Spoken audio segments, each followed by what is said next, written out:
안녕하세요 여러분, 도키아메이슈입니다. 거의 매일 영상을 밤늦게 올리다 보니까 건강이 조금 안 좋아지고 그런 것 같아서 업로드하는 영상의 횟수를 약간은 좀 줄이는 수밖에 없을 것 같습니다. 다만 여기 저희 유튜브 멤버십 분들과 네이버 컨텐츠 프리미엄 업데이트는 이렇게 매일 현재 진행형으로 제가 올려드릴 테니 그 부분에 대해서 변함은 없을 것입니다. 그리고 이렇게 많은 응원을 해주셔서 꾸준히 분석을 이어나갈 수 있게 되는 것 같습니다. 체인님, 찬님, 그리고 레이븐님 정말 감사드리며 시작하도록 하겠습니다. 지금 주식시장과 채권시장이 보여주고 있는 괴리감은 굉장히 높은 상태로 주식시장은 헤드라인 CPI 3.0% 등의 수치와 함께 머지않아 연준이 금리를 내릴 것이라고 보고 있는 상태이고요. 반대로 채권 쪽에서는 기저효과 등이 사라짐에 따라서 헤드라인 CPI가 반등을 하게 됨에 따라서 연준이 금리를 앞으로 올리게 될 것이라고 전망을 하고 있고요. 그에 따라서 2년, 10년, 30년 국채금리 모두 떨어지지 않고 이렇게 높은 수치를 보여주고 있는 상태입니다.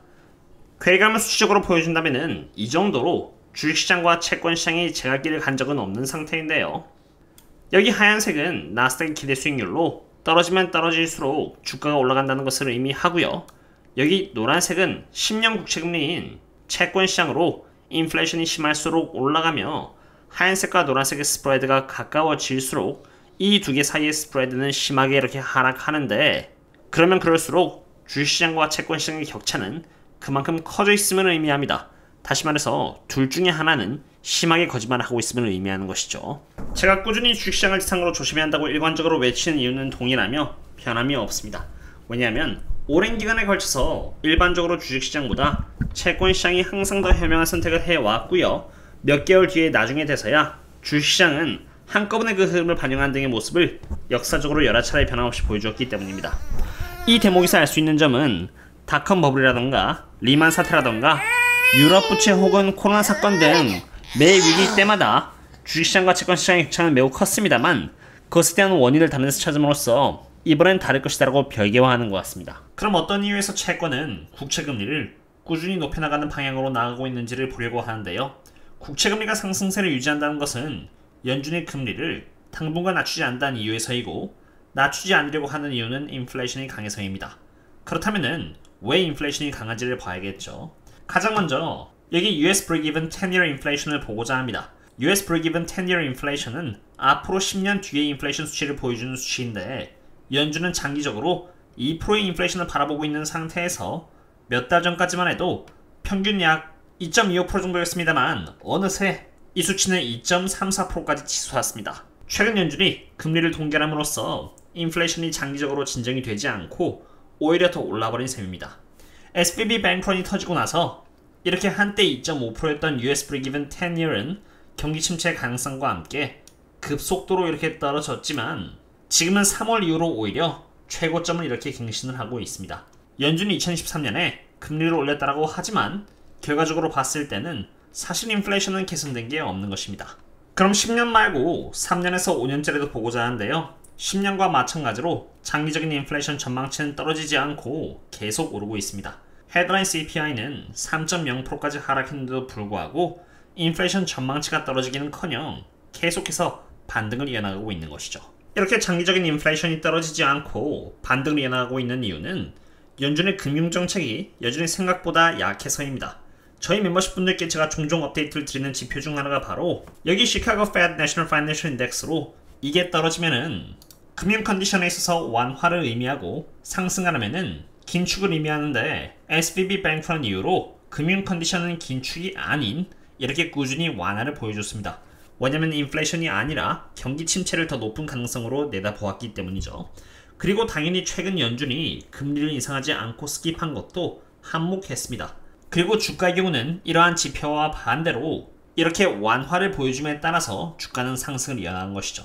지금의 금융 컨디션은 과거로 되돌아가면은 2022년 3월달의 상태로 연준이 금리를 처음으로 올리기도 전에 했던 상황과 별반 다를 바가 없을 정도로 완화된 상태입니다.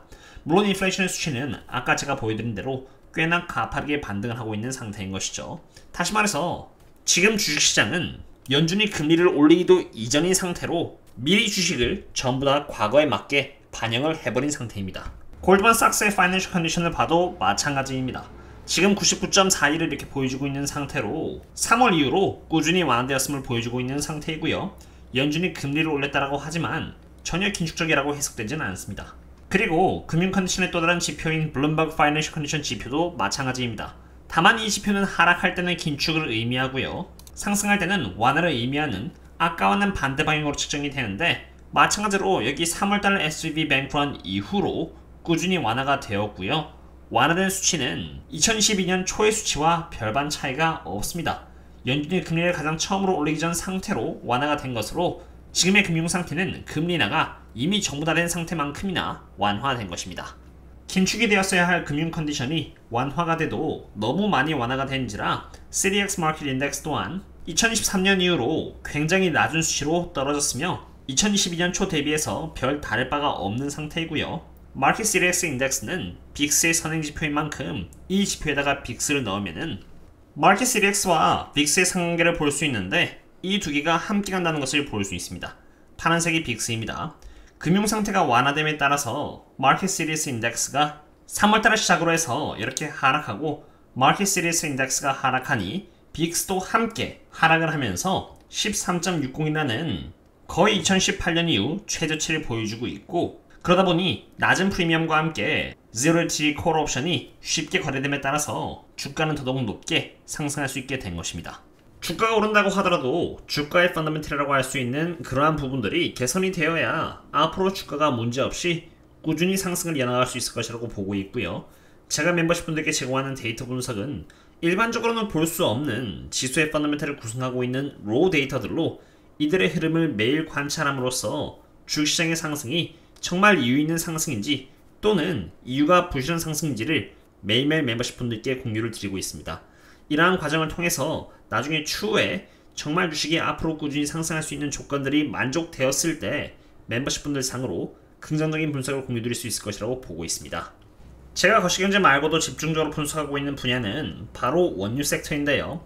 원유를 포함해서 여러 원자재들을 의미하는 여기 블룸버그 커머디티 인덱스는 오랜 기간의 하락 트렌드를 뚫고 이렇게 반등을 해주는 움직임을 보여주고 있습니다. 특히 헤드라인 CPI가 크게 떨어진 이유는 가솔린과 같은 원자재 관련 지표들이 크게 떨어져서인데, 최근 들어서 하락 트렌드를 뚫고 반등을 해주고 있다는 것은 헤드라인 CPI가 반등을 해줄 가능성이 높다는 것을 제시해주고 있는 것입니다. 방금 제 딸이 울어서 그렇습니다. 죄송합니다. 그리고 블룸버그 커머디티 인덱스를 구성하고 있는 지표들을 하나하나 확인하시면은 여기에 골드가 있고요. 크루드오일과 브렌트 크루드오일, 헨리 합 내추럴 가스, 소이빈, 커퍼, 그리고 실버 등이 있는데, 이러한 지표들이 가장 많이 상승을 해주었기 때문에 하락 트렌드를 뚫고 올라가는 모습을 보여주고 있는 것입니다. 그리고 이러한 지표들의 상승은 당연히 인플레이션의 재점화를 의미하는 것이기도 합니다.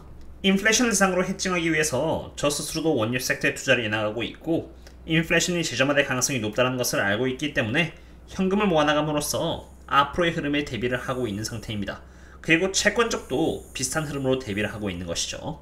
주식시장이 올라감에 있어서 제가 말하는 이러한 부분들이 전부 나아질 것 같은 흐름을 보였다면은 저도 긍정적인 방향으로 분석을 했을 것이지만, 채권도 그렇고 채권이 바라보고 있는 펀더멘털도 전부 시장이 과하게 완화가 되었다라고 바라보고 있는 상태이기 때문에 지금의 시장을 좋게 분석하지 못하고 조심해야 하는 방향으로 분석을 하고 있는 것입니다. 앞으로도 꾸준히 저희 텔레그램 멤버십 분들과 네이버 프리미엄 컨텐츠 분들 상으로 펀더멘털 데이터들을 공유드릴 계획이고요.